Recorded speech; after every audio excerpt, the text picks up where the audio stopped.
Get this going. We're going to welcome our online crew. Joy, Fran, David, Tony, Mariana, welcome. Good to see you guys. And we have Toba also. Great to see you guys. All right. In person, we have Susan, we have Adam, we have Matt, we have Marnine, we have Ann, we have Dan. It's great to have the crew here representing. So this morning, we have a fantastic conversation to jump into. Let's get the audio going. Hold on. Okay. All right. Yes, we have a fantastic conversation this morning. Kabbalah Coffee, July 25th, 2021. And the topic is, once again, divine justice. So I'm going to start with a story. The story goes that there was once a man, a very righteous, pious man, a rabbi who was a scholar and a sage and a bit of a mystic also, who was struggling with the concept of divine justice, trying to understand why it is that sometimes bad things happen to good people and good things happen to bad people, right? This is a theme that we've been exploring the last little bit. How to understand divine justice, how to understand why it is that things don't always seem to work out the way we think they should work out. You know, if we do something good, should be rewarded. Something bad should be punished. So why is it that sometimes it seems like the lines are crossed? So this rabbi was wondering this, and it bothered him a lot. This is the way the story goes. He was such a righteous person. He was such a righteous fellow that when he would study Torah at night, sometimes Elijah the prophet would appear to him. You know Elijah the prophet? Yeah, Elijah, the great prophet who's always makes cameos. He's like the one guy who makes the cameo by the bris milah, by the circumcision, by the Passover seders. So he would appear to him, Elijah would appear to this rabbi from time to time in his evening or his nighttime Torah study. And so the story goes, that that one night he's studying Torah with him, with Elijah. And he says to Elijah, you know, I'm struggling with this question. I'm struggling with this problem. How can we make sense of the fact that divine justice doesn't seem to be so just? Why is it that bad things happen to good people and good things happen to bad people? And Elijah says, you know what? Come with me. Tomorrow morning, you and I are going to go out into the world, and I'm going to show you what's going on in the world, how to understand divine justice. The man is blown away. He says, that would be amazing. If I could get a glimpse, get an insight into divine justice, that would be just the best thing. He says, sure, not a problem. I'm happy to take you around on my travels. So Elijah says to this rabbi, but one thing, you have to agree to this one thing, one condition. The condition is that you ask no questions. Okay? The condition is that no matter where we go, what we do, what you see, how you feel, you're not going to ask any questions. And the man agrees. The rabbi agrees. So Elijah and the rabbi set out in the morning. And Elijah, before they set out, says to the man, because Elijah, can be manifested in a human body. Do we know this? Yes? Now you know. Okay, well, now you know. So sometimes Elijah can be manifested in a human body. And so Elijah becomes manifested in a human body. And he tells the rabbi, we're going to go out today, this morning, dressed as beggars, dressed in like just, very ragged clothing, right? Sackcloth or whatever, like very, beat up clothing. And we are going to go around today. But remember the condition from last night, no questions. Sure, no questions. They go out and they start walking by foot. And they end up by a very, very, very simple hut, like a super dilapidated, very basic hut. They knock on the door. They're dressed like beggars. And a man opens up the door. How can I help you? They say, we're beggars. We're looking for a place to stay, some food to eat. The man, with a big smile, welcomes them in. They walk into the house, and what does the house look like? What does this hut look like? It's completely broken down, completely dilapidated. There's a man and his wife, and they have nothing. They have nothing. And as they begin conversations, they find out that literally this couple is so impoverished.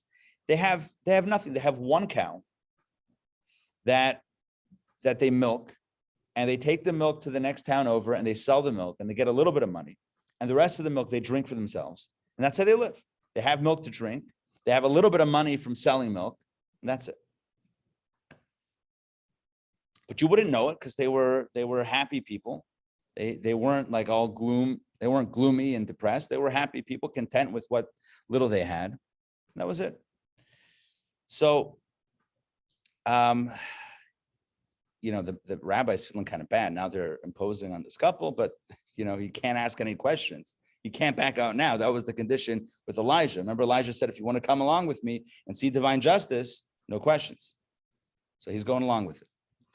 And what happens next is that the couple, they serve the beggars, they serve the rabbi and Elijah, they serve them a little bit of dry bread, a little small piece of dry bread, and some milk from the cow in a cracked bowl. Probably not cracked enough that it goes through, but not. And they eat and drink a little bit. They go to sleep. Middle of the night, the rabbi notices that Elijah is getting out of bed. Oh, by the way, there were no beds. They were lying down on straw on the floor. Middle of the night, the rabbi notices that Elijah, his partner in crime over here, partner in research, has gotten up from his bed, from his straw mat. And he sees him heading out to the barn where the cow is. He's very curious, but remember, you can't ask any questions. So he kind of also gets up and sees the kind of thing, what is going on? Elijah heads to the barn, and with a burlap sack. And the man is a bit suspicious. The rabbi is a bit suspicious, but he decides he's not going to look more. He's not going to ask more. He's not going to ask because he's not allowed to ask. He goes back to his little bed of straw, and he lies back down. At some point later, Elijah comes also back to his straw mat, and they both fall asleep. The next morning, they're awakened by a loud shriek, by a scream. What's the scream? The wife is screaming. And what she's screaming? The cow is dead. The cow is dead. Somehow in the middle of the night, the cow died. And she is devastated because that's their only source of livelihood. That's their only source of food and income, whatever meager it was, however meager it was, that was their source. Now they have nothing. And she's sobbing, bitter tears. And the rabbi thinks Elijah had something to do with this. He was the one who went to the barn in the middle of the night. There's something suspicious here, but he can't ask anything. He can't say anything. That was the deal. You hang out with Elijah, no questions. That's the way it works. All right. So amidst all the chaos, the beggars say goodbye, and they head off on their way. And the man is like, the rabbi is just a little bit frustrated here, just very, very perturbed by the situation. He doesn't ask any questions. Meanwhile, they're traveling. They have no food. They have no provisions because they couldn't get any milk from where they stayed because the cow was dead. Remember that little detail? The cow is dead. They walk. They continued walking. They walked the whole day almost. And toward the evening, they arrive at a bigger town. Bigger town, they head straight for a beautiful house. This house is grand, magnificent. Like the polar opposite of the dilapidated hut where they just were is this big house. And there's a hustle and bustle around the house. It's not just a beautiful house, but there's a lot of action, people coming in, people coming out, deliveries coming in and coming out, the whole thing. And they walk up to the door and they see people running in and out. And Elijah says, what's going on? Oh, sorry, they're told, they're asked by some of the attendants of the house, like, what do you want? We want to speak to the owner of the house. He's way too busy. His daughter just got engaged. There's an engagement party tonight. The caterer is coming in with the food. Food is coming in, stuff, supplies, decor, the whole deal. Place is getting set up. And in general, the owner of the house, he's not too keen on beggars knocking on the door and hitting them up for stuff. So you probably should go elsewhere. Well, Elijah doesn't take no for an answer. And he says, I'm still going to try. We're going to knock on the door. And that's it. Well, they knock on the door. The man comes to the door and they tell him what's going on. They want a place to stay. They want something to eat. And he says, are you kidding me? I got this party tonight. Find something else. Go get a job. He sends them away. Okay. They say, no, we have nowhere else to go. We need to come here. I'm sure you have something for us. Super persistent is Elijah. And ultimately the guy says, okay, fine. Go to the stables and, where I keep the horses. And I'm sure you'll find someplace to lie down over there. And that's it. Just, just stay out of the way. Go over there. Okay. So by the stables.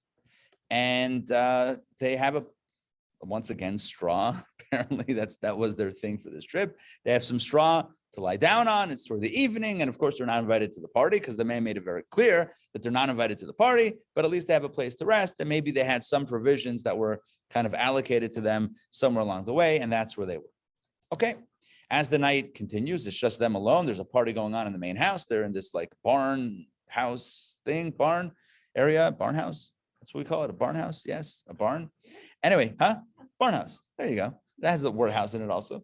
Okay, so they're there, and the man notices, the rabbi, I keep on saying the man, well, the guy other than Elijah, the rabbi, notices Elijah kind of examining the wall of this barn, the interior wall. And the rabbi is very curious, like, what's Elijah up to now, this time? So he's examining the interior of the wall, and he notices that the wall has a hole in it. So he says to Elijah says to the rabbi, he's like, look, the wall has a hole in it, let's fix it for him. Fix this guy, fix the rich guy's barn wall because he doesn't have enough money or people to fix it, right? That's what we need to do tonight. After this guy completely just throws us into the barn, we should now fix his wall, right? That's like the next logical step. Meshuggah. Nonetheless, can't ask any questions. That was the rule. That was the deal. So he doesn't ask any questions. And there it is that Elijah is gathering tools from the barn and somehow fixing the wall.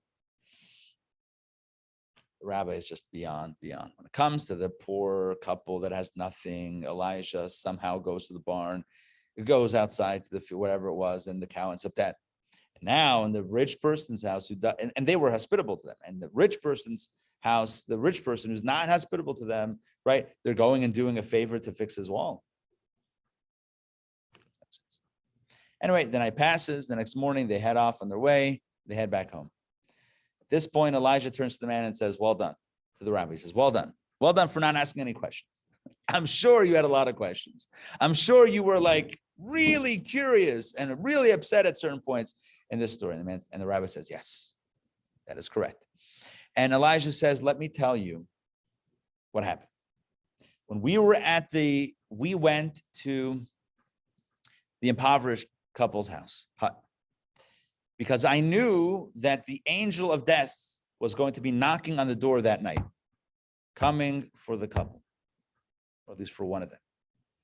And so we were there, and I intervened and intercepted the angel of death and directed the angel of death away from the couple toward, instead, the cow. And that is why the cow died. But the good news is there's another cow, a young cow that got lost and was wandering, and on the way, as we left, was on the way headed straight to that couple. And not only is there a replacement cow headed on the way to that couple, but this cow will give them more milk and whatever, more blessings, and they're ultimately going to become more, wealthy, but more established on their feet financially. And also they're going to be blessed with a child, which is their greatest wish. And as for the rich man and the wall that we fixed, well, it turns out that one of the previous owners had left a purse of gold coins in the wall. And at some point, the rich man was going to notice that there was a hole in the wall. And because he's such a miser, he would have fixed it himself. And when he fixed it, he would have seen the purse of coins. And then he would have gotten more rich. So instead of him getting the additional wealth, I decided to fix the wall to make sure he didn't find the money. That's the story that's told. There's an addendum to the story. There's a postscript to the story, which is not relevant for right now. But the reason why I share this story is because oftentimes we see things, we hear things, and we say to ourselves, where's the justice? Why did something bad happen to someone so good? Or why, conversely, did something good happen to someone who's so bad? And we make these accusations, right, against heaven, so to speak. We have these claims against God because we've seen a certain picture and things seem a certain way. The story opens us up to the truth, to the fact that not all that what we see is what there is. That our perception of reality is not necessarily the only perception. We don't know what happens before, necessarily what happens before and after. We don't have the full picture. So when it seems like something terrible is happening, again, this is not something where we're supposed to look at this for someone else, but rather for ourselves. When something not good is happening, we need to remember that we don't always have the full picture. Conversely, when something good is happening to someone who we don't think, who perhaps objectively does not deserve the good to be happening. Again, number one, how do we know good and bad? Number two, we don't know the end of the story and how things come about and what blessing could have come to that person otherwise had this not happened, like the story of the treasure in the wall. So this is one way of addressing the question of why do good things happen to bad people and why do bad things happen to good people, the question of theodicy, as I mentioned 2 weeks ago. But there's another method in which we explore this topic, and that is the method that we have in our text, which is overcoming fall, our text. And the premise of this text is not to say that who knows what's good or what's not good and who knows what the end of the story is, but rather to say that sometimes the wicked can prosper simply because they're accessing a flow of blessing outside the system. Let's explore what the system is and what's outside the system.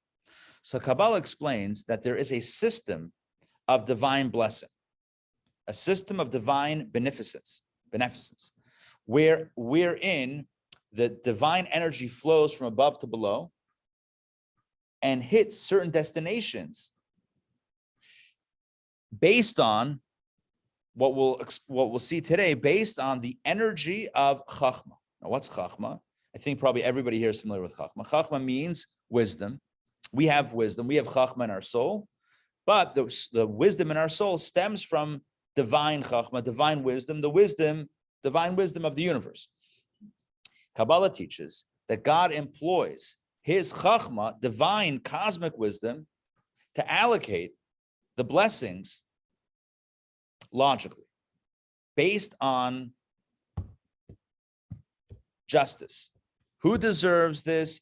Who doesn't deserve that, etc. We're going to come to this language today, hopefully in our text, the Wheel of Fortune, right? Not the TV show Wheel of Fortune. Who was that? Pat Sajak? Is he still doing that? Yes.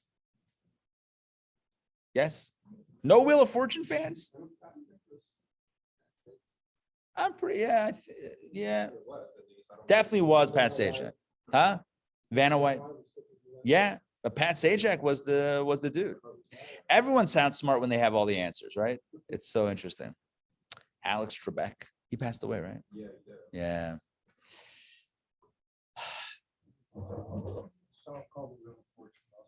Oh, nice. Possibly. Yeah. So let's talk about the Wheel of Fortune. So it's not just a song. It's not just a game show. It's also a Kabbalistic idea about life itself. You know, chesed and gvura, right? Chesed and gvura. Chesed is kindness. We're talking about like the sphere of energies, but not the way they exist within us, personality-wise, but the way they exist in the universe. So chesed in the universe is divine kindness, which is blessing. And gevura is divine severity, divine harshness, which is harsh. So chesed and gvura, we talk about in our personality as being like an open hand or a closed hand.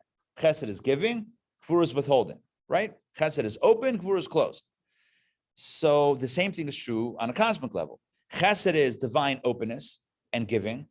So it's the blessings that flow, like the open pipe of blessing that flows down to us.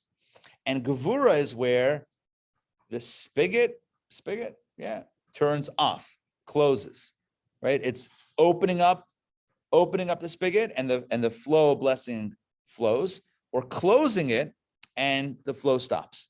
Chesed is open blessings. Gevura is a withholding of the blessings. And that's likened to a wheel of fortune. When it turns to the right, the blessings flow. I picture like a big steering wheel on a ship, right? When the wheel turns to the right, that's the language of Kabbalah. When it turns to the right side is chesed, right? So it turns to the right, so the blessings flow in a positive way, in a beautiful way. When the wheel turns to the left, the blessings are withheld, or God forbid, negativity flows. Gevura, it's the Gevura flow. By the way, I should mention parenthetically the way it exists within the human condition. So chesed and Gevura are both healthy. Like you need chesed and you need Gevura. Gevura is not necessarily a negative thing, but when it comes to the divine flow from above, so chesed represents the blessings that we know as blessings, and Gevura represents that which seems like the opposite of blessings in our lives. So getting back to this, to the wheel of fortune. So what determines whether the wheel is going to turn to the right or the wheel is going to turn to the left? So Kabbalah says that is up to chochmah, divine wisdom, divine intelligence.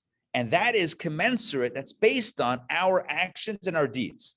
So when we do good, when we are, hitting all of our spiritual cylinders, so to speak, when we are where we need to be spiritually, when we're attuned to our mission in life, when we're studying Torah, doing mitzvot, making the world a better place, right? Fulfilling our obligations. So then the chochmah, divine wisdom, says, turn the wheel to the right. And when it's the opposite, when we're not doing what we need to be doing, then the divine wisdom might say, God forbid, turn it to the left, and that's when the blessings slow down. Okay, all of that sounds interesting. But how does that explain why bad things happen to good people, and how good things, and the focus of today will be on why good things happen to bad people? If divine wisdom is what's controlling the wheel of fortune, so somebody is doing something bad, right? So the wheel should turn to the left and stop the blessings going to that person. So why is it that the person seems to be so successful? And again, based on the story that I told before, we could chalk it up to, who knows? Maybe the blessing is really a curse. Maybe the blessing of fixing the wall is holding back a blessing of finding a treasure. So maybe it's bad and it's not good, and we just don't have the right tools to define it. And that's true. That is correct also. But we're going to take a bit of a different approach. And we've taken a different approach already in our conversations. And let me explain the approach that we're taking. There's a system, and the system is the wheel of fortune guided by divine wisdom. In other words, chesed or gvura, divine chesed or gvura, divine blessing, or the opposite, guided by divine wisdom. That's based on our actions. But then that's the system. But then there's the ability to operate or to access the flow outside the system. And there's 2 points to access the blessings outside the system. So again, within the system, good is good, bad is bad. But there are 2 places, 2 access points that bypass the system. Number one, when the divine light and energy is diluted so much that it's already past the system, or in the source of the blessings that precedes the system. Okay, so if you want to picture this spatially, which is not correct, but it's helpful for us. If you want to picture this spatially, so imagine the source, the divine source of blessings, which is like this massive, think of this like warehouse or this huge, I don't know, whatever you want to picture, this massive area of the energy of the light, divine light. And then you have where the light starts flowing into this system. And the system you can picture like a, what's the word I'm looking for? Like, when you manufacture something, what does it go on, a assembly line or whatever? It's like, now it's like in a pipeline. Now it's in a, right? So, or even like a flow, when you have these, a conceptual like workflow where you have like, okay, yes or no, and it branches off. You know what I'm talking about? Yeah, decision tree or whatever, something like that, So there's the way it exists conceptually before it enters the system, and then it enters the system, and then once it's in the system, so then it goes this way or that way, depending on the checkpoints, questions, this, that, and chochmah, divine wisdom, allocates this way, that way, this way, that way. And then there's a point after the system is done where the energy is spit out from at the end of the whole system, right? Where the divine light, the divine energy is so diluted, is so reduced that once again, it's now available. So, or now it's out of the system. So there's pre-system, post-system, and then the system itself. Are you with me so far? So 3 dimensions. So there's the system, but then there's before and after the system. And the point here is that klipa, that the negative forces in the universe can collect energy from one of those 2 alternative spaces other than the system. Because in the system, it's locked down. In the system, divine chochmah decides and allocates based on virtue. So good is good, and the opposite is the opposite, and that's it in the system. But you can bypass the system one of 2 ways. Either getting the energy once it's done with the system in a very diluted way, or so you can hijack it once it's come through the system. It can be hijacked, or you can hijack it before it hits the system altogether. Let me check in. Does it make sense? Yes. Question. Yeah. Is the pre-system the Ensof?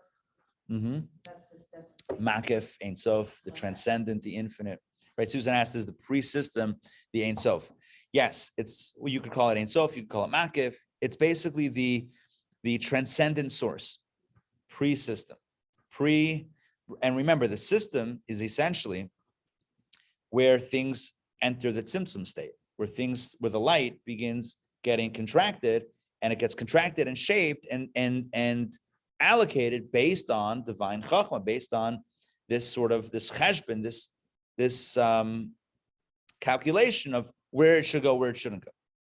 But there's a way to get it. So, I used this example some weeks ago, I think like maybe several weeks ago, the example of stealing merchandise, right? So you can steal it, the Kabbalah of theft. So you can get something theoretically from the original manufacturer, right?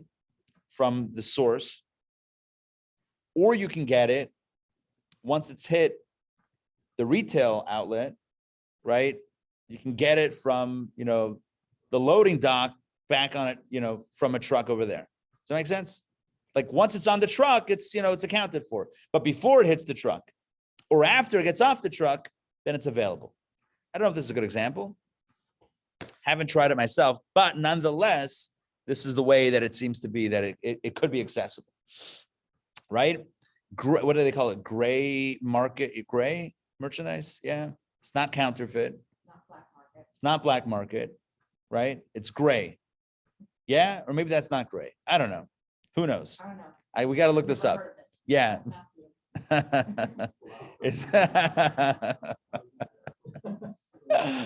What's gray merchandise? Each part of the supply chain tracks are probably more like a 3-part example.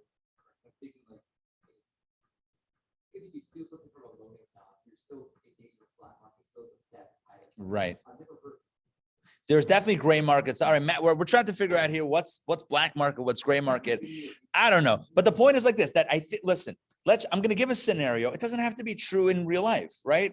Because we're all friends here. So I'm going to give a scenario. I'm going to make it sound like super plausible, and we'll all go along with it. That's the way the analogies work here on Kabbalah Coffee, right? For sure. So here's what it is. So imagine something's made, I heard this recently, that when you take an idea that you want manufactured, like a product idea that you want manufactured overseas, let's say in China. So oftentimes you work with the Chinese government. And you'll tell them, so what do you want to make? So give us your design plans. And then they set you up with one of their, let's say they have 20 different manufacturers. So they'll set you up with, one of those 20, and they get a cut of the contract and everything. But what they also do, if it's a good product, is, what do they do? Well, they just tell the plant to make, you want 10 million, your order is 10 million, no problem. They'll make 20 million. The government will tell them to make 20 million. and 10 million will end up on Alibaba or whatever, one of these other websites, right? They'll be sold as, rebranded and whatever. That's just the way it works, right? So that's my example of before it hits the system, right? You can go to the source and you can just hijack it from the source. Once it's in the pipeline, so there's tracking and there's scan, you scan it, it's boxed up. So you scan it and it's going through this place and that place on a boat, on a train, on a truck to a fine. And then it gets to the final destination and then it gets unpacked and then it's once again vulnerable. Once again, it's vulnerable. Once it's like out of the system of tracking, it's once again vulnerable to, taking it in a way that is not correct. So these are and again, that's my example, whether it's accurate or not, who knows, but it is what it is. This is my very rough example of what we're talking about mystically. And that is that the energy, the divine blessing comes down in a logical way, in a rational way, commensurate to our actions. So good begets good, and the opposite begets the opposite. And that's the way it is with the divine wheel of fortune, right? The chochmah, divine wisdom, allocates to the right side, to the left side, based on our actions. So then how do the wicked prosper? If it's bad, then it should be bad. So what's going on? So Kabbalah teaches us either they're accessing the flow of blessing once it's done with the system, and now it's flowing into the world, so it could be stolen that way, or accessing it before it got into the system. What's the difference? After the system, it's diluted, so whatever you get is very diluted. Now, this doesn't work in the merchandise thing because it might be the same widget in the source or off the truck, fine. But in Kabbalistically, when it's through the system, when it's diluted through the system, so what you're accessing is only like, you got something, but it's diluted. It's already post so many layers of tzimtzum.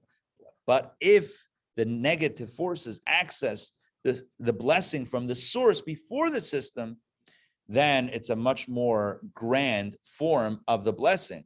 It's a much more potent form of blessing. All right, does it make sense?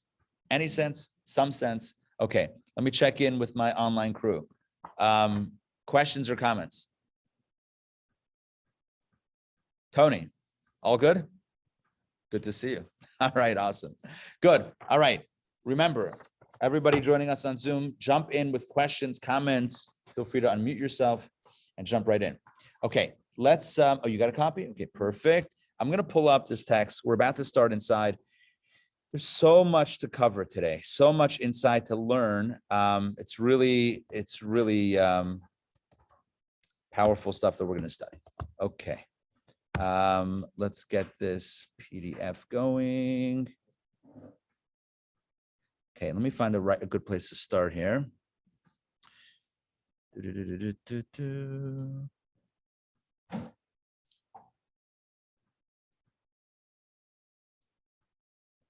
Okay, we're going to start on page 132, where it says sustaining even idolaters. Okay, and I'm going to pull this up on the Zoom. I'm going to share my screen. Okay. You guys can see that online, making sure that, yeah, that's good. Thumbs up if you can see it. Yes. Okay, awesome. Okay, so in our text, 2 weeks ago, because we didn't have class last week because of Tisha B'Av. So 2 weeks ago, we spoke about the idea that there is a divine kindness known as Erech Apayim. God's literally means long face, but Erech Apayim means just grand patience, like God's infinite patience almost, that allows blessings to go even to those who are going against God's will. Again, you would think that if someone's doing what God wants, great, they're in the game. If someone defies what God wants, that's it, out. Right? I mean, that's easy. God could pull the plug in a second. Not even pull the plug, just cease animating them. Because everything, the natural state of existence is non-existent. So it's not even having to end something, it's just not recreating it. So how hard would it be for God just to, when something is going sideways, just to end it? It wouldn't be hard at all. So why does it keep on going? So our sages tell us, and this is what we explored a few weeks ago, that God has erech apayim. So the first 10 generations between Adam and Noah angered God, but God kept him around. Then from Noah to Abraham also angered God, but God kept him around because of his erech apayim, because of his great patience and love. Rav Chesed, we called it, abounding mercy. And we basically started establishing that there is a realm of reality in which our actions don't affect God as they do within the system. Remember we spoke about that, like rules in the system, out of the system, like soccer, right? You can't use your hands, but that's only in soccer. In life, you can use your hands, right? So in a system, there's one set of rules, but out the system, there's another set of rules. So there is a system outside, or there's a realm outside the system where things are accessible. So let's jump in here, sustaining even idolaters on page 132. Hence our sages state in Psachim, Tractate Psachim 118a, Rabbi Yehoshua ben Levi said, why the 26 times Hodu? So let me explain the question. There is, in Psalms 137, there are 26 stanzas. And each stanza says something, says a statement of praise of God. We actually recite it in our prayers every Shabbat. In Chabad in town, we sing it. Hodu Lashem ki tov ki liolam chas. So we sing it. There's 26 stanzas, and the 26 correspond to God's name, right? God's name, Yud and Hey and Vav and Hey. The numerology of that is 26. But the Talmud gives another answer: the significance of 26. So the Talmud again, Rabbi Yehoshua ben Levi said, he asked the question, why in Psalm 137 are there 26 stanzas of praise of God? And he answers, they correspond to the 26 generations God created in his world without giving them Torah. There were 26 generations before the Torah was given to us at Mount Sinai. And yet, even without the Torah for those 26 generations, he sustained them in his graciousness. What's the implication? The implication is they didn't have Torah. They couldn't do mitzvot. So why did God keep them around? If the whole reason, now let me explain the premise of the question. The premise of the question is, if God created the world, it's a very Jewish premise. If God created the world in order for us to study Torah and do mitzvot and make the world a better place, if that's the whole purpose of the world, so how could the world go on for 26 generations before the Torah was given? Now you could ask another question. Why didn't God give the Torah at the beginning? Why didn't God give the Torah day one to Adam and Eve and say, hey, guys, well, maybe because he saw what they did with the first commandment about the tree, maybe. But why didn't God, deliver his vision statement for the world at the beginning? That's a good question, which I don't want to answer. I don't want to get into right now. But there's another question. The question is, how does the world exist for 26 generations without Torah? What were people doing? How did they live? How were they given life by God without having fulfilled the purpose of creation? And the answer is what Rabbi Yehoshua ben Levi just said. There were 26 generations that did not exist with Torah, and yet he sustained them in his graciousness. Now in the Hebrew, I'm going to tell you what the Hebrew is, because English is English. But here's what the Hebrew says. It says that God v'zan otam bechasto. Zan means he sustained. Ha-zan eta olam kulo b'tuvo, right? Zan means sustained. Zan otam, God sustained them, these 26 generations, bechasto, with his chesed. You know what chesed is, right? Chesed is kindness, generosity. Here it's translated as graciousness. So let's continue inside our text. This is 1, 2, 3, 4, 5 lines in this section called sustaining even idolaters. In the middle of the line, though they were idolaters, right? 26 generations of idolaters. They didn't have the Torah. They didn't have monotheism. Yeah, Abraham had monotheism, but the world at large did not have monotheism. So though they were idolaters, as were the generation of Enosh, for example, nonetheless, I'm adding nonetheless, they were still fed by God's kindness, chesed, by the quality called not just chesed, but Rav Chesed. No, that's not a name of a rabbi. Hi, my name is Rav Chesed. No, Rav Chesed, Rav means a lot. It also means rabbi, but Rav means a lot. Rav Chesed means an abundance of chesed, an abundance of kindness, of stemming from the dimension of arech anpin. Remember we talked about erech apayim, God's long face, God's patience. the Kabbalistic formulation of that is the dimension called Arich Anpin. Arich Anpin is, okay, you know Keter, the crown? Yeah, so there's like this, the 10 sfirot, but then above that, above chochmah, which is the first point, is Keter, the crown that is above the head. Keter has two dimensions. The deeper dimension is called Atik, Yomin, Atik, in short, and the lower dimension, or the more external dimension, is this one, Arich Anpin. Again, if you want to see this word Arich Anpin, it is, I just highlighted in the online, 1, 2, 3, 4, 5, 6, 7, 8 lines down from sustaining even idolaters. The first two words, Arich Anpin, again means long, literally means long face or long faces. It's referring to that which is beyond wisdom, that which is great kindness and abounding benevolence. And let's continue with that sentence. And from that dimension, that is which grants bounty or blessing or sustenance or whatever it is, beneficence, even to those who violate his will. So 26 generations of mankind, of humankind, that were idolaters. Again, there was, after generation 20, that's where Abraham appears. Generation 21 is Abraham. And so, yes, the Jewish story begins with Abraham and then Isaac and Jacob. Fine. But that was a small, tiny piece of the world. The rest of the world were serving idols, or was serving idols. The rest of humanity were serving idols. So how did life exist without Torah?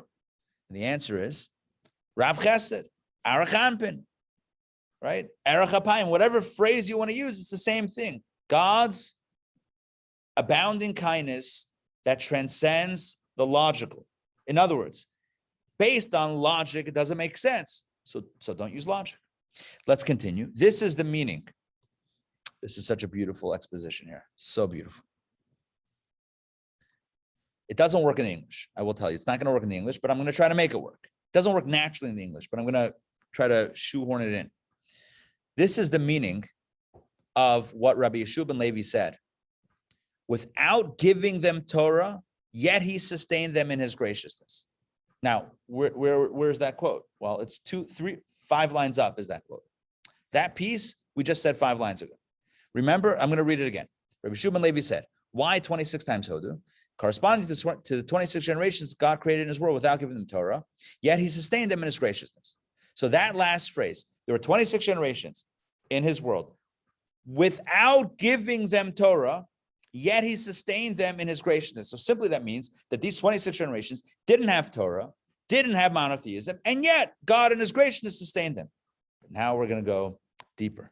What does this mean? This is the deeper meaning of those words. For according to Torah, they should not have been sustained. What does it mean without Torah, yet they were sustained? It means that based on Torah, which is chochmah, because Torah issues from chochmah, and chochmah is subject to limits. So based on a calculation of Torah, they should not have been sustained.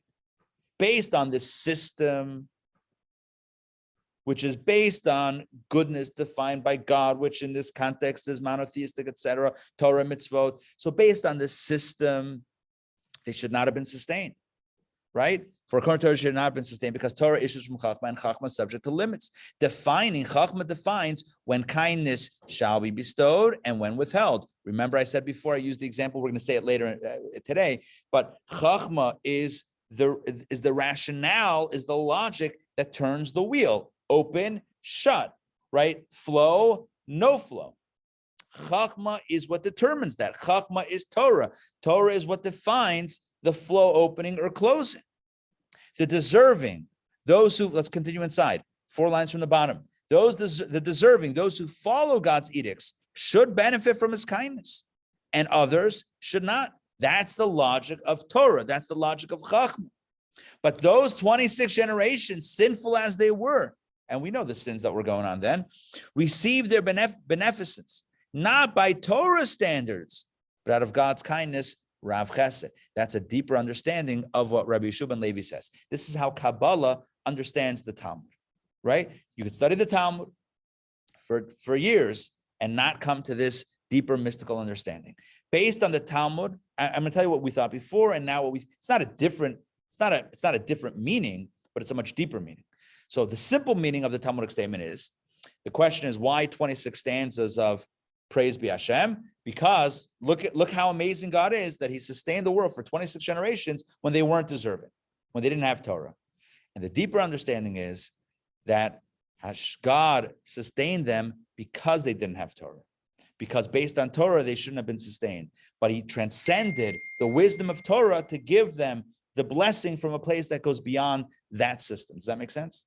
In other words, based on the system of Torah, based on the logical system of Torah, which is divine wisdom, which is, okay, if you do this, then this is going to happen. If you do that, that's going to happen. Based on that system, it doesn't make sense that they would have been sustained like that for 26 generations.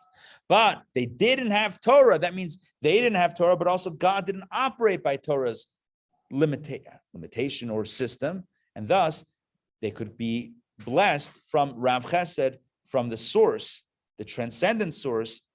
You want to call it Ein Sof or the Makif, whatever it is, it's from that transcendent space. Make sense? Yes? 26 generations. It's just simply that there is energy to use. There's energy that exists beyond the system. So there is this system of, when you plug in the formula, it's going to output, right? There's an algorithm and it outputs a result.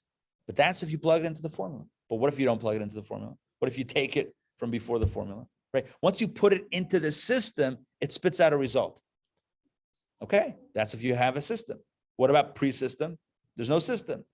It's accessible to all. That's the idea here. That pre-system, pre-Torah, it was accessible to all. Because the same type of behavior, theoretically, after Torah is given, ends with a different result. But pre-Torah, since there's no Torah, so there's no system yet, so therefore, there's all access. Make sense? Sort of? I don't know if I answered your question. Did that address your question? No, it's fine. Okay. You answered it. Okay. Yes, Anne. I have a question. Yes. I'm trying to get my brain around this concept. Going back to the gray market, which I Oh, nice. All right. So Anne, I'm just going to repeat a little bit. Anne has been researching gray market. Anyway, these things are sold legally, but they're not sold and authorized. That's it. Okay. So it's sold legally, but not authorized resellers. In other words, you can't get maintenance. Right. So there's no warranty on it. These people lived outside The system. the system. Right. And so they didn't have all the blessings of maintenance and warranty that Right. we have now. Right. So it's not the maintenance, it's not the warranty. You don't have that. Okay. So maybe it's not really gray market. Maybe it's more like the black market that I'm referring to. Maybe I was being too kind with the gray market. Maybe it's just all the way the thing. But the core idea to remember is like this: that when we speak about divine justice, and we speak about why do bad things happen to good people, why do good things happen to bad people, and the presupposition of that is that there is an order to the way things should run, right? There's a logical formula. You do good, good things should happen. You do the opposite should happen. That's the presupposition. Somebody says, how could it be? Someone becomes enraged. How could somebody so evil prosper? Where's that question coming from? Why the outrage? A little envy, I think. Well, maybe a little envy also, like, can I break the rules and get away with it? Yeah. But there may be a little envy, right? Like, why did I spend all this time doing the right thing? But I think part of it also is that the sense there should be a system. There should be a system that good is good and bad is bad. So what's happening? And what we're coming to here is saying there is a system, but there's also outside the system. The system only exists in a finite space. There's pre-system and post-system. So yeah, there is a system, but there are other access points that bypass the system. And one can, not advisable, no one's advising this, obviously, but one can theoretically bypass the system and bypass this order of divine justice, so to speak. And thus, again, not focusing on why good people suffer, but why the opposite happens, why bad people can prosper sometimes. And the answer is, within the system, correct, it doesn't make sense, it's impossible. So who says they're operating within the system? There's a way to get the blessing post-system or pre-system. And we're talking, the chapters before talked about post-system. And now we're talking about And that was the example that we gave. Remember the king who throws a feast and then throws the garbage and the scraps. Anyone is accessible to the scraps. So yeah, post-system, post-feast, it's accessible to all. But there's also the pre-system, the Rav Chesed, the abounding kindness from God that precedes the Torah, which is the system. And that's accessible as well. Okay, I hope that makes sense. Now let's continue. I mean, look, we don't have to. The good news is this is discourse 8. There are multiple chapters. How many chapters are there? I see 1, 2, 3. There are 3 chapters. We just did the first. We finished the first chapter. We have another 2 chapters, and each chapter of this discourse is going to continue to explain and develop this idea so that it hopefully makes a lot of sense. Okay? In other words, we're not just moving on to the next topic. We're continuing to elaborate on this topic. Let me check in once again. Everything makes sense? Yes? Okay, good. Again, jump in with any questions and or comments. Okay, back inside. This is chapter 2. Here we go. The beneficence. How can I pronounce that today? The beneficence, I believe. Beneficence granted from Rav Chesed, God's great kindness, is a plenteous one. So here we establish something a little bit further. That not only is divine energy accessible beyond the system, but when you go beyond the system to the source, you get a lot. It's a big haul from the source.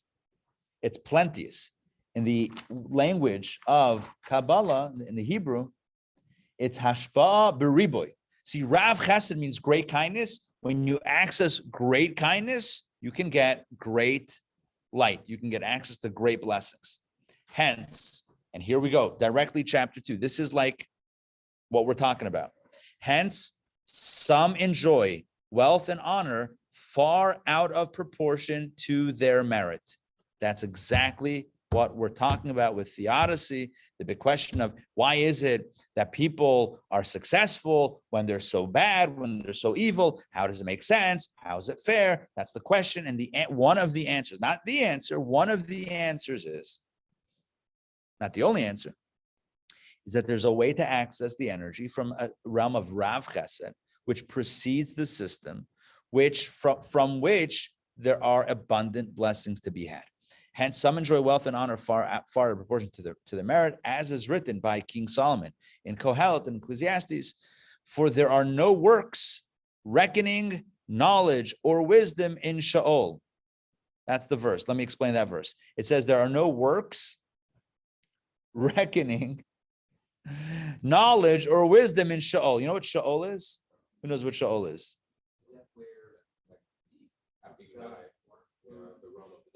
Yeah, that's like the pit of doom. Whatever that actually means, is it physical, spiritual, both?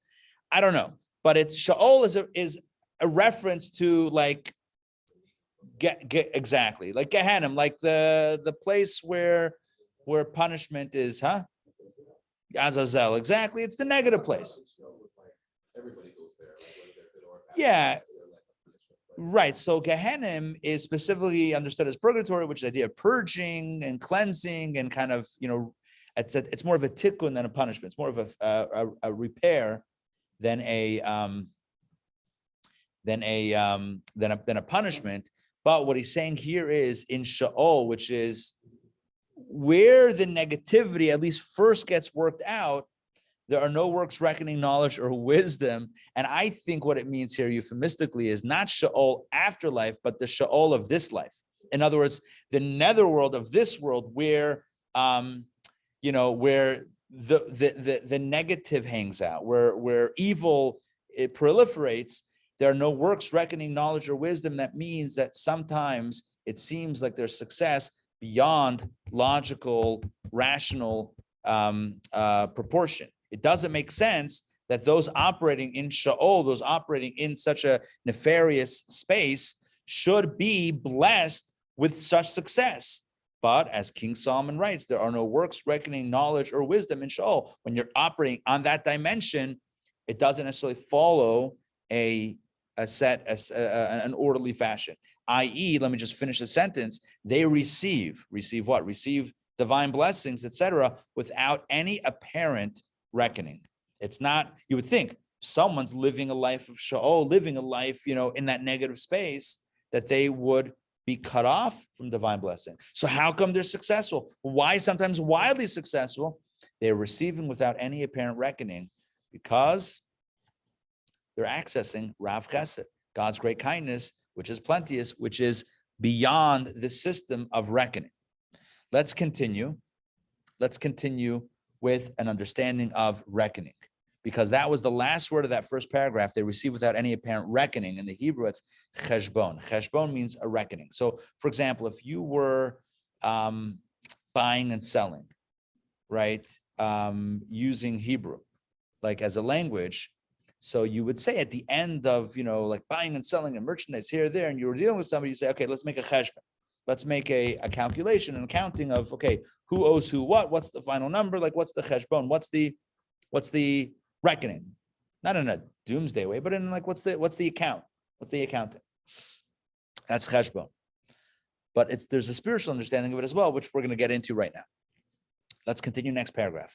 Ma'orei Ar states, reckoning, cheshbon, is called chochmah, for it is included in the term for thought. So look at it. Cheshbon is called chochmah. Chochmah is called cheshbon because cheshbon is like the word machshava, which is thought, and it's all about logic, right? We use our chochmah, our wisdom, and our thought to make a reckoning and to make a calculation, right? This means to say, look, that this costs this and that costs that, and this should go here and that should go there and this shouldn't go there. That's a cheshbon, that's a reckoning, that's an accounting, and that uses chochmah, and it's including the word thought. It's all part of using the rational mind to determine what the fate should be of any given transaction or situation, right? Does it cost me? Does it cost you? Should it happen? Should it not happen? Is it a good deal? Is it not a good deal? All of that is mindful work that uses the mind and our wisdom. Let's continue. The Talmud in Bava Batra interprets the verse, therefore. Oh, this is fantastic. Okay, again, it's a little awkward in the English. It works much better in the Hebrew, but all right, we're in the English.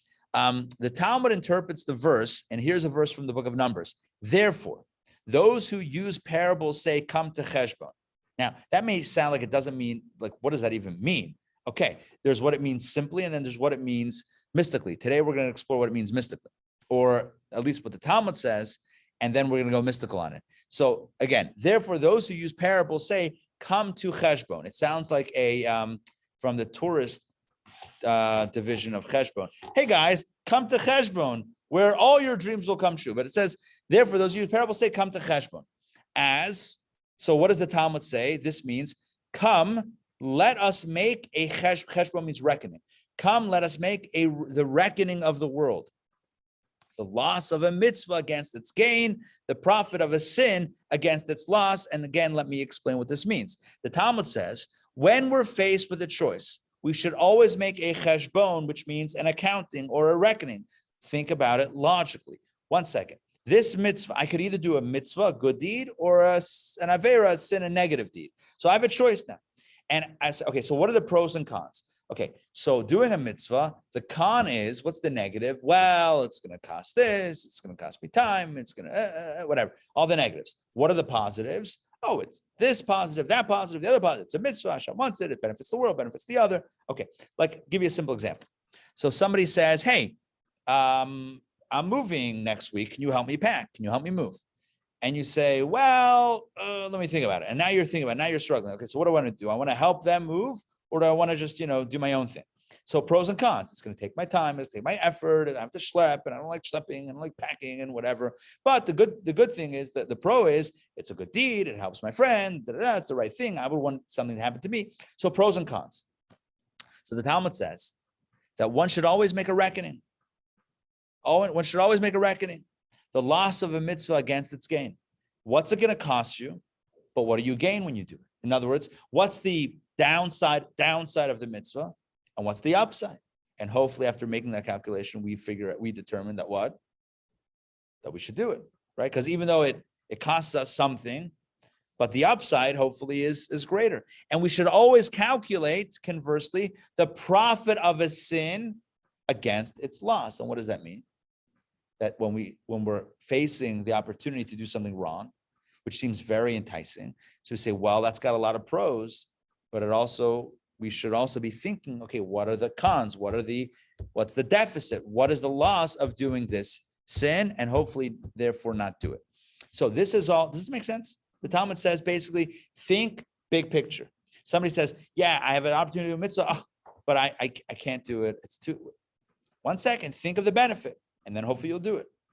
Conversely, when it comes to a sin, oh, I really want to do this. This is going to be so exciting. It's going to be so good. All right, think about the loss. Think about the downside. And then hopefully when we balance, when we make this full accounting, hopefully we'll end up making the right choice. So when we think about the loss of the sin and the benefit of the mitzvah, hopefully we'll do the right thing. This reckoning, let's continue inside. So this is like a personal message. The Talmud says, come to cheshbon means we should always come to an inner calculation when we face the world, when we face challenges, when we face, I don't mean challenges, I mean, when we face crossroads decisions, right? What should I do? Should I do this or that? Right? Door number 1 or door number 2? What should we do? What should I do? Big picture, think big picture. Don't just think of the moment, right? Is this going to be annoying or is it going to be really good? It might be annoying short term, but maybe it's long term, the right thing. Whereas short term, it feels good, but long term, it's devastating. So make a proper calculation, and then that will keep us away from doing the wrong thing and will drive us to the right thing. Let's continue. That's what the Talmud says. Let's continue inside. This reckoning, he says, this cheshbon is of the order of chochmah. I don't know what it means of the order of. It sounds very, I don't know, very mystical. This reckoning comes from chochmah. Very simply, it comes from chochmah, from which Torah derives. The plane where standards and measures are relevant. So how do we come to a place of cheshbon, a place of reckoning? By using our chochmah, by using our wisdom. Our wisdom tells us, okay, this is good, this is not good, these are the pros, these are the cons, these are the cons, these are the pros. That's what our chochmah helps us decide, figure out. And that's where Torah comes from. Torah is also logical. Torah is, this is the right thing, this is the wrong thing, this is good for you, this is not good for you. That is where standards and measures are relevant. From the back inside, third line in this last paragraph. From this plane, we have the measure and definition of all beneficences, spiritual material. Weighing and measuring is a coalescing of opposites, of chesed and gevura, generosity and restriction. So cheshbon comes from chochmah. Cheshbon is reckoning, which comes from chochmah, wisdom, which is where Torah comes from. And Torah is also about the algorithm, measuring and defining what's good, what's not good, what we should do, what we shouldn't do, spiritually, physically, etc. Weighing and measuring back inside. Weighing and measuring is a coalescing of opposites of chesed and gevura, right? Pros and cons. Chesed, should I do it? Gevura, should I not do it? Chesed, is it good? Gevura, is it not good? Generosity, giving, restriction, holding back. Chochmah determines. So again, chochmah is the turner of the wheel. Chochmah is right chesed, left gevura. Chochmah is in charge. Chochmah determines the manner of this coalescence, which of the two traits shall dominate. And from this comes the measuring of manifestation of the appropriate trait. And now he gets into another role of chochmah. Chochmah is not just within ourselves when we determine what we're going to do or not do, pros and cons of our actions, but divine chochmah determines whether blessing will flow or the opposite. And this is what I told you before, and that this is where I got it from these few lines in this paragraph right here, that it's divine chochmah that determines very directly. Divine chochmah determines whether or not the blessings will flow or the blessings, God forbid, will be withheld. You don't see that maybe so clearly in the English, but in the Hebrew, it's absolutely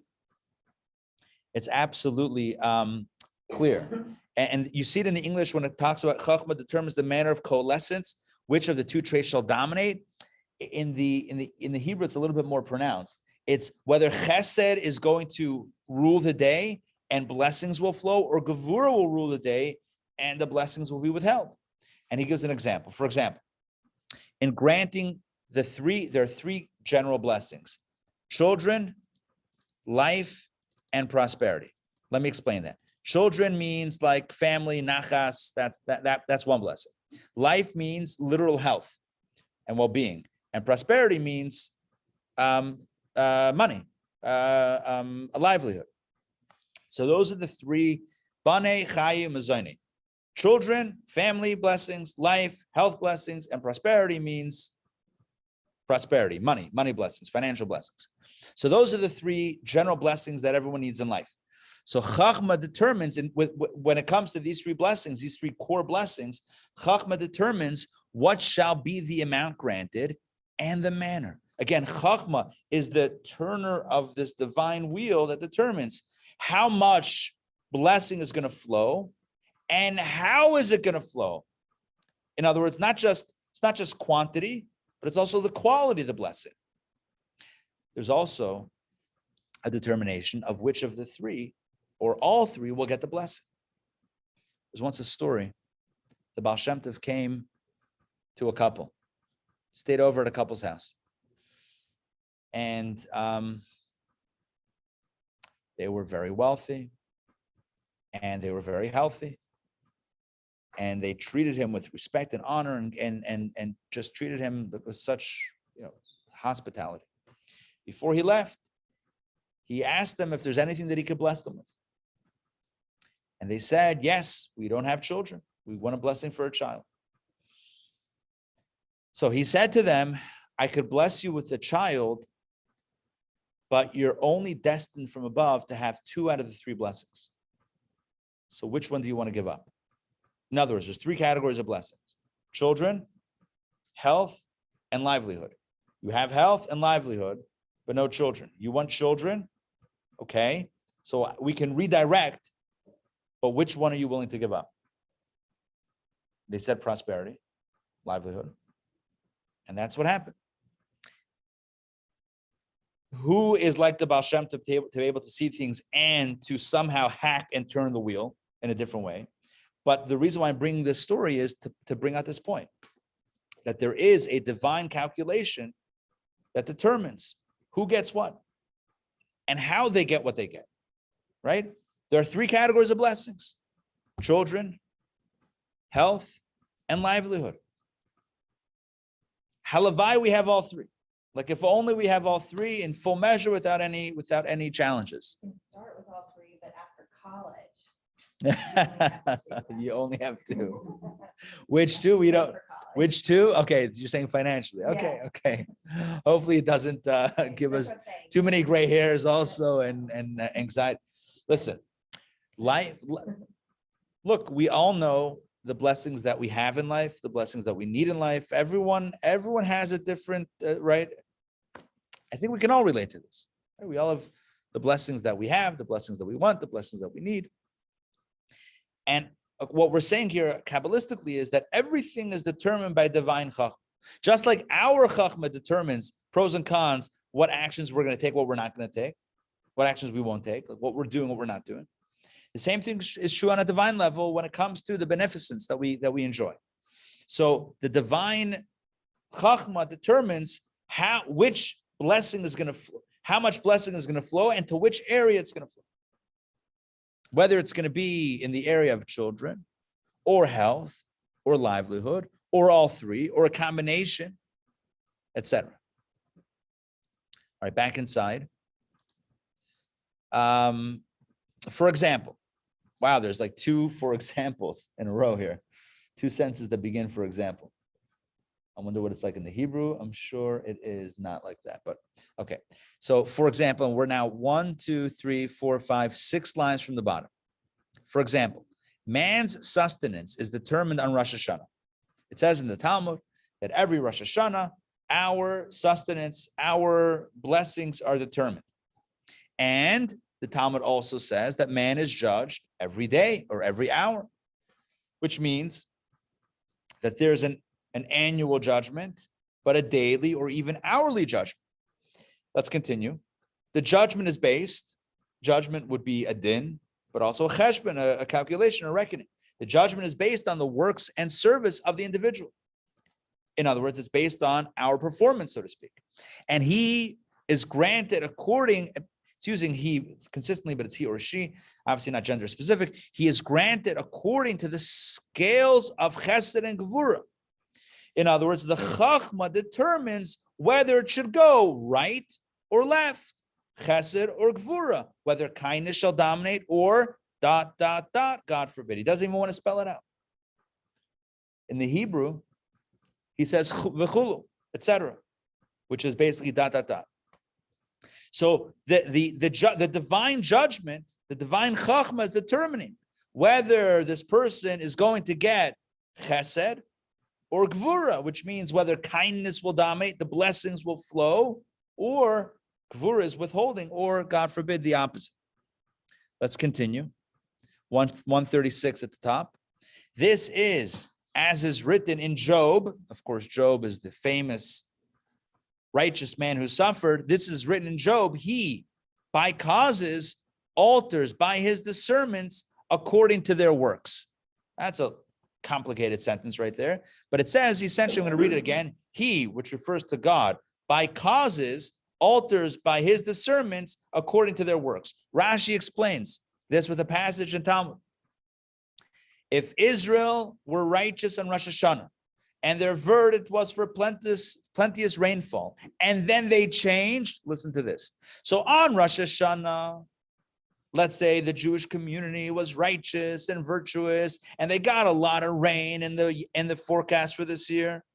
But then they changed, ... In other words, the behavior changed. So then what happens? The Talmud says, the rains fall at the wrong time in a place that does not need rain. And if Israel were unfit for a good verdict on Rosh Hashanah, and little rain was determined for them, and then they changed for the positive, the rains fall when and where they are needed. In other words, there is a cheshbon, and then another cheshbon, and another cheshbon. There are multiple checkpoints of calculations. So there's an annual checkpoint of calculation, and then there is a daily, an hourly checkpoint of calculation. So the Talmud says, really incredibly, that on Rosh Hashanah, we know that we pray for a good year and we pray for the blessings of the year. But do we think that it's one and done? No, it's not just done. Because even if that year we elicited, we evoked from on high a promise of abundant rainfall, there's still another cheshbon, there's still another calculation, a reckoning of when it should fall, where it should fall, and how it should fall. You know, if you have X number of raindrops that are going to fall in the year, if they fall within 1 hour, or they fall over the course of, okay, forget a year. I don't know how to say this. Let's say X number of rain is allocated. So imagine taking a piece of that and saying, okay, it's going to come down in 1 hour. That's what it looked like in Germany last week, right? Or 2 weeks ago, or 3 weeks ago.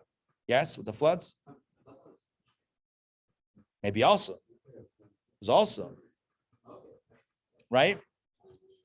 Right? And yeah, there's flood. Listen, and I'm not, by the way, I'm not, let me clarify. I'm not therefore pointing out I'm not pointing out anything. I'm just saying, I'm just giving a physical example. When you have rain, a certain amount of rain that falls in a very short amount of time, it can be devastating to life, right? And property. When that same amount of rain is spread out over the course of weeks or months, it could be healthy. It's healthy. So it's the same amount of rain, but there's another cheshbon, another calculation of how, where, and when it's going to fall. And that's what the Talmud is saying, is that, again, going back to the verse from Job at the top of the page, God by causes alters by his discernments according to their works. That means that God can alter based on his judgment according to our works. There means ours. According to our deeds, God can alter the judgment and modify it accordingly. Not that it changes. It's the same amount of rain, but it's just falling maybe where it shouldn't or where we don't need it, or in a way that could, God forbid, be the opposite of a blessing. Now that's what Rashi says. Rashi explains it that way. Let's see what the Zohar says. Kabbalah, right in the middle of the page. Zohar comments on this verse from Job as follows. God calls forth the generations and creates them to endure. For example, the generation of the flood, right? God calls the generations and creates them to last. They thought that they would endure eternally, right? The generation of the flood, they thought they would live forever, and they corrupted their ways.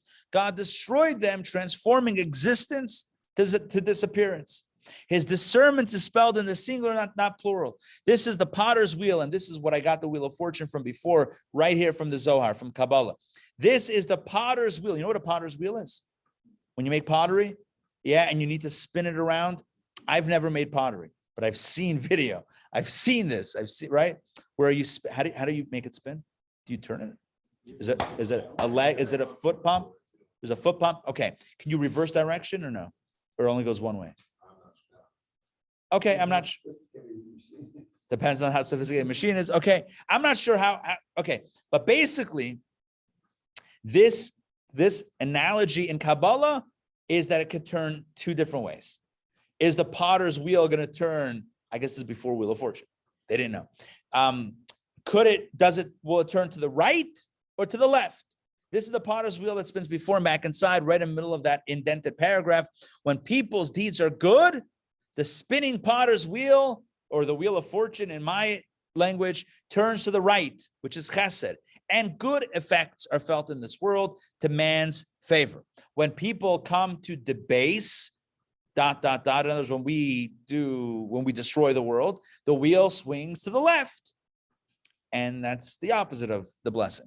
He alters by these causes. God alters by these causes. That means that God shifts the wheel right or left based on the cause that we evoke, based on our efforts, and evil effects that harm man are felt in this world until men return to correct their deeds. So he's talking about the negative, right? So when people come to debase, the wheel swings to the left. He alters these causes, and evil effects that harm man are felt in this world. So when we do the negative, then the negative is felt until we return to Hashem to correct our deeds, and then it swings back to the right. Okay, let's just do another quick paragraph, and let's conclude chapter 2, and then we'll hopefully tie it all together and walk out with hopefully some inspiration. The wheel, what is this wheel? What is the wheel of fortune? Or in the language of Kabbalah, if we're being genuine and authentic, it's called the potter's wheel. What is the spinning potter's wheel? Or where is it mystically? Which level is it at? The wheel is Malchut of Atzilut. It's the lowest sphera, the lowest energy of the world of Atzilut, the source of the beneficence flowing into Biyah, into the lower worlds of Bria, Yetzirah, and Asiya. It spins according to the deeds of men, of human beings. When men are good, the wheel spins to the right, meaning that Malchut receives from the right line of Atzilut, which consists of chochmah, chesed, and netzach. You know what? I think next time, I'm going to read it now, but I think for the opening of our next session, I'm going to break out my most favorite handout, which is the Kabbalah chart, right? This chart of Sfirot. And we'll look at what's on the right side. There's 3 energies on the right, and then 3 energies on the left. And the point is, and then there's Malchut is in the center at the bottom. And it's kind of like the way we behave turns Malchut to either draw from the right side and spit that out, or to draw from the left side and spit that out to us. Does that make sense? Our actions really, in fact, are in charge of turning the wheel either to channel the right flow, which is chochmah, chesed, and netzach, which is the good stuff, which kindness flows from, or the opposite, where the opposite happens. Or is it like trying to get that balance? Because you talk a lot about balance. So this is an exception to the balance conversation. See, usually, and the difference is like this. When we're talking about internally, we talk about gvura is good. Right. It's not evil. We need to have discipline. We need to have restraint. We need to have boundaries and relationships, and with our kids to let them, grow up and whatever and that sort of thing, and pay for college and stuff. No, okay, right. So that's sort of joking. So like that sort of thing, like gvura is healthy, chesed is healthy. We have to have a right balance. But what we're talking about is really on a cosmic level.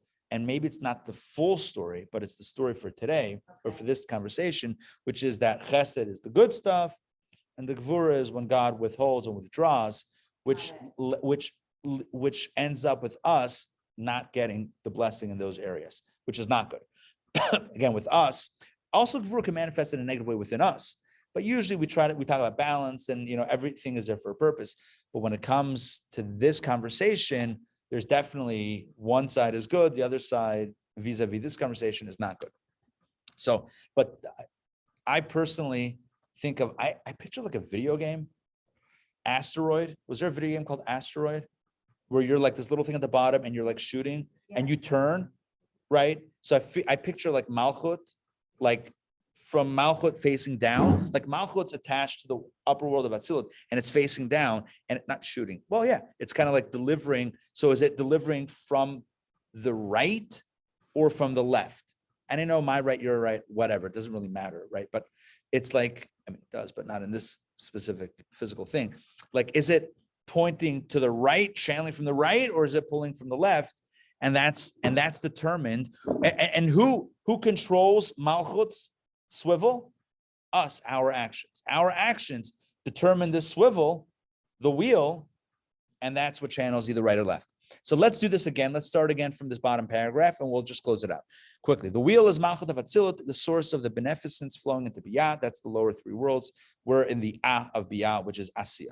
It spins according to the deeds of men. When men are good, the wheel spins to the right, meaning that Malchut receives from the right line of Atzilut, which are namely the three energies of chochmah, chesed, and netzach.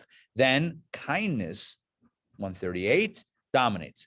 Good and kindness are elicited into this world. If, God forbid, there is no awakening from below, and there are none who do good, that's a pretty bold statement, none who do good, okay? Then by their deeds, men, in other words, only negative is happening, then by their deeds, men cause Malchut to receive from the left line. It switches to the left, and that's the negative stuff. Everything depends on the actions of mortals, and thus we conclude that we are much more powerful than we give ourselves credit for. Our actions below absolutely directly affect the actions above, and everything is determined by chochmah in a calculated way based on our actions. It's not even like, I don't know that it's as much chochmah as it is, I'm going to use the word again, algorithm. It's an algorithm, right? You put this into the pipeline, and it's going to spit out that as a result. If X goes in, Y goes out. I'm now stuck with more letters. I don't know. Do I come up with more letters? If you put A in, B comes out. If you put C in, D comes out. That's the way it is. It's the algorithm. So based on our actions, when they reach above, it's a certain input that we do that causes a certain output from above, either chesed or the opposite, either the blessings or the opposite. And even if we elicit the blessings, but there's further cheshbonot, there's further calculations along the line until it gets to us. And at any point, once again, our actions could switch to the left. And then what happens is, even the rain, let's say that was the example that he gave, even the rain, which is a blessing, could come in a left side fashion, which is the wrong amount at the wrong time in the wrong place. Versus, even if the blessing was withheld more or less, if we switch it to the right side, even the little bit of rain could fall exactly where it's needed at exactly the right time and sustain the world that in exactly the way that it's needed. So what's the point? The point is that there is this grand calculation. This is grand divine algorithm that determines what happens in the blessings that reach us and reach the world. And it's based on ultimately our actions below. Our actions, it's kind of like the water table, the water system, where the water evaporates and that creates the clouds and then it precipitates from there. So it's our actions rise above and that's what comes back down to us in a commensurate way. Okay, all of that is in the system. But really where we're going with this is that there's a way to bypass the system. But first, before we get to bypassing the system, we have to develop the system. This is developing the system. So what's the moral of the story? Let's do good things and let's get the blessings. I think that's kind of the moral of the story, right? Let's do good and let's enjoy the fruits of our labor. Can't go wrong with that. When we face a decision in our lives, let's make the right cheshbon. Let's make the right calculation. We can calculate the schar mitzvah neged hefsed mitzvah neged schara, v'skar aver neged hefseda, we can calculate the deficit of a mitzvah vis-a-vis its reward. In other words, the loss of a mitzvah vis-a-vis its reward, and the reward of a sin vis-a-vis its gain, vis-a-vis its loss. And hopefully we make the right decision. Even though it's not easy to do the right thing, it's the right thing. And even though it's easy to do the wrong thing, it's the wrong thing. And I'll end with this story very quickly.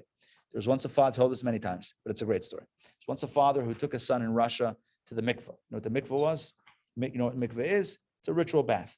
But in Russia, they didn't have these beautiful spa-like mikvahs like they have here in the United States and around the world, where it's like a day spa almost, and it's gorgeous. No, they went to the lake and they broke the ice and they went in. And so this father took his son. It's a Hasidic custom. The men go every morning to mikveh. So he took his son to the mikveh. His son, this was his son's first time in the mikveh. It was initiating him into this thing. He breaks the ice and he puts his son into the water, takes him out quickly and wraps him in a blanket. The kid goes in and screams, it's freezing. He screams. And then he wraps him in the towel. And the boy says, The father later tells him, or the father maybe at that point tells him, this is a message in life, that the good things in life are usually in the moment painful or difficult to do, usually like an but then it's an ooh. But beware of those things that are first ooh and then those are not the good things, right? The things that feel good initially, that feels good. It's usually, ooh, what was I thinking? What did I do later on? Whereas the things that are the ooh and the which comes first? The ooh is the is the good, the ooh is the bad. So when it's ooh first, then the will follow. Hopefully, when the is first, then the ooh will follow. Anyway, let's think long term, not short term, and let's do the right thing. All right, let's open up questions, comments. I have a question. Yes. First, thank you very much for the beautiful class. It was Pleasure. a blessing. Always I ask to me, like, what happened before the Torah, how the people connect and Right. all that. And my question is, Chesed means like love, compassion, and all that, yeah? Yes. Yeah, that looks like if we live and we connect with that, we can go like direct to the big energy. And that's the reason that when we pray and we meditate and we connect with that energy, a lot of miracles happen. Do you think that? Yeah, for sure. For sure. And what we're saying is, before Torah was given, you could only access that space. There was nothing else to access. There was no system to access. So everyone was getting from that infinite source. But because everyone's getting from the infinite source, it wasn't based on goodness and righteousness and, we're doing the right things. But nowadays, we can access that space, hopefully through the right channels and not the negative channels. But yes, before the Torah was given, so how did they access it? They could access it. It was open access. That's basically the idea. It was open access. But yes, today we can access through the right way. I mean, it's also, as we'll see, it's also possible to access it in a negative way, but we don't need to focus on that. We should focus on accessing it the right way. No, but it's beautiful to understand that it's two ways, and one way is so strong too. Yeah.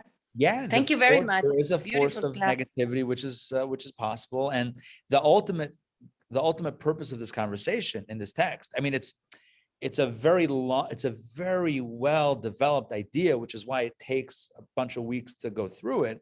But really the end of this is to say that even though theoretically there's an option to access the great light in a negative way, that's not what we're supposed to do, right? That's ultimately the end of it, is that even though it is possible and people do it, but that's not where we should be at. And we're going to develop a meditation that we should think about. Yes, I could be successful this way.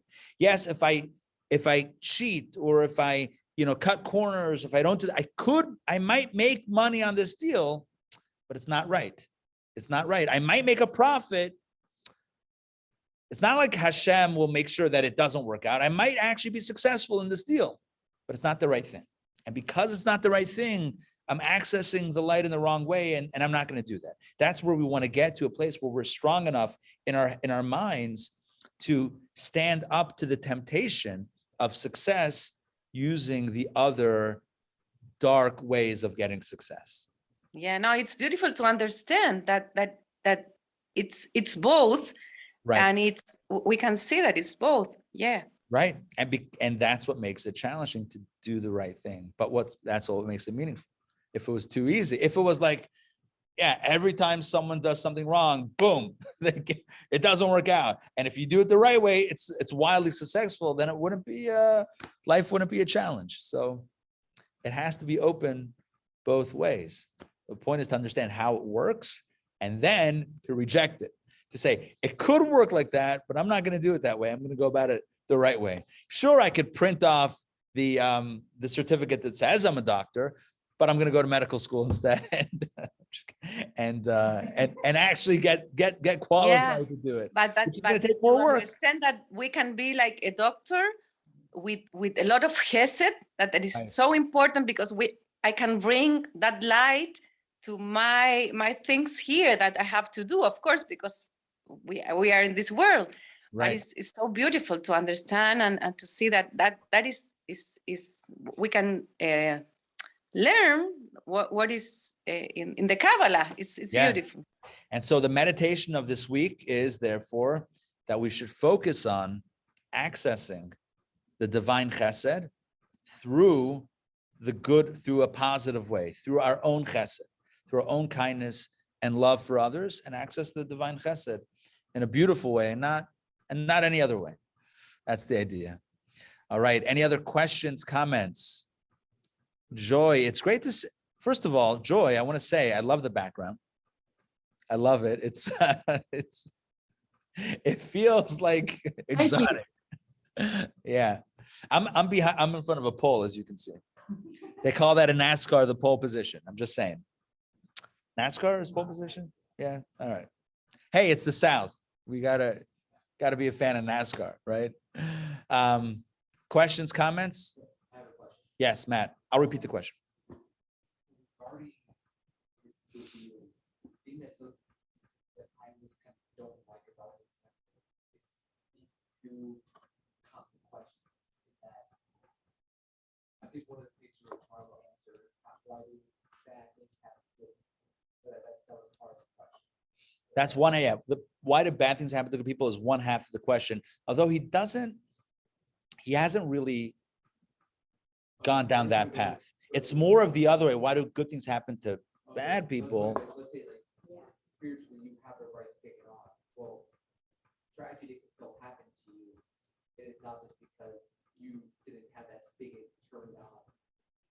Why or like turn Right. far enough. It wasn't. Like, Yeah. I wonder, like maybe if you go deeper into that. But I He's- first saw that, like, well, like sometimes you have the spigot on, but like tragedy can still happen. Right. Yeah. So no, Matt's asking about the big question, which is, I think, even more troubling than why do the wicked prosper? Because that's someone else prospers. It doesn't really affect me. But why do bad things happen to good people? That cuts usually a little bit deeper as a question. He doesn't. I don't know that we're really going to get into that side of the theodicy question. I think it's only on that side. Now, could we apply some of these ideas to that? Maybe, and maybe we will get into it, because I can't say that I mean, I've said this many times before. I can't say that Yeah, you do a deep dive into Job. that would be cool. An exploration of the book of Job. Yeah. I don't know that I've ever taught it like in depth. We've like picked and shoot. We've selected some spaces, but never really in a methodical way.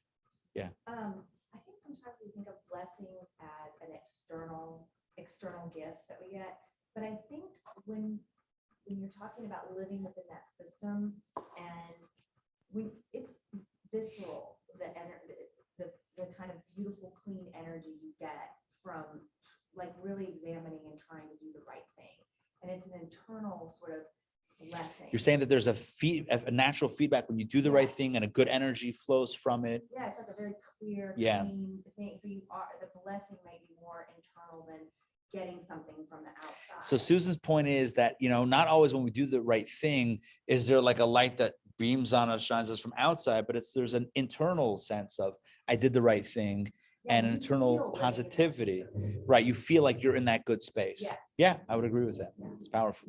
Yeah.